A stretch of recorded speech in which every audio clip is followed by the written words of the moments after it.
We are Team Lex Tech Visionaries, and together we bring to you the One Solution app. On our problem analysis, we found that there is an inevitable connection between challenges 6, 7, and 8. First and foremost, challenge 8, businesses need to know the regulations that govern their startup. And that leads us to challenge 6, they need to have reminders that keep them compliant to these regulations. And then challenge 7, we need contract generators to ensure we have a seamless flow of. Now, the solution to these three is our app, the One Solution. Upon registration, among the requirements, you have to fill in your business type, your location, and not just that, you have to authenticate with your biometric, just like the OPay and the other bank apps. This way, we can have every other thing of the app structured to match this information you have AFOP provided. And then you move to the Startup Regulatory Navigator, where you have all the laws driven to match the location you earlier filled in and the business type you earlier filled in. That way, you can have a good startup for your business. Would you remember to comply with these regulations? That's where you go to our compliance assistance. The features there include a checkbox to tell you have complied with this rule, you have complied with CAC, and not just that, an avenue to set reminders. Okay, by the next 2 months, remind me to pay my taxes. By the next 2 months, remind me to comply with this regulation. And then the crux of it all, contract generators. We don't need to suffer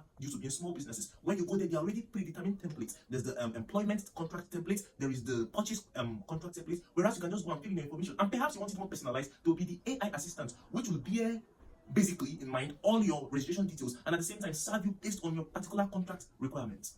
Once this contract is set up, you remember you used your biometrics to register, and in that same way, use that same biometrics to authenticate, and you can simply share it to the other end of the contract. Perhaps Chisom Wilson DK, who can now receive it via the app and with her own signature on her end, authenticate it, and the contract is made. Whatsoever payment needs to move from one end to the other end will move into the app, and we hold it as a guarantor. And when the work is completed and both parties assent to it, the money moves, and we take our 3%. That's our profit making. And a very wonderful feature of this app is there will be a workforce community, whereas I can just go in and ask, is there any painter on this app? And the person signifies, and then we do business. Not just that, for every single feature around this app, there will be the multilingual function. I love English, I love Igbo, I love French. Be served in your own language. 60 million in exchange for 10% equity. I hope you accept this offer and join us to revive the hope of small businesses. Thank you.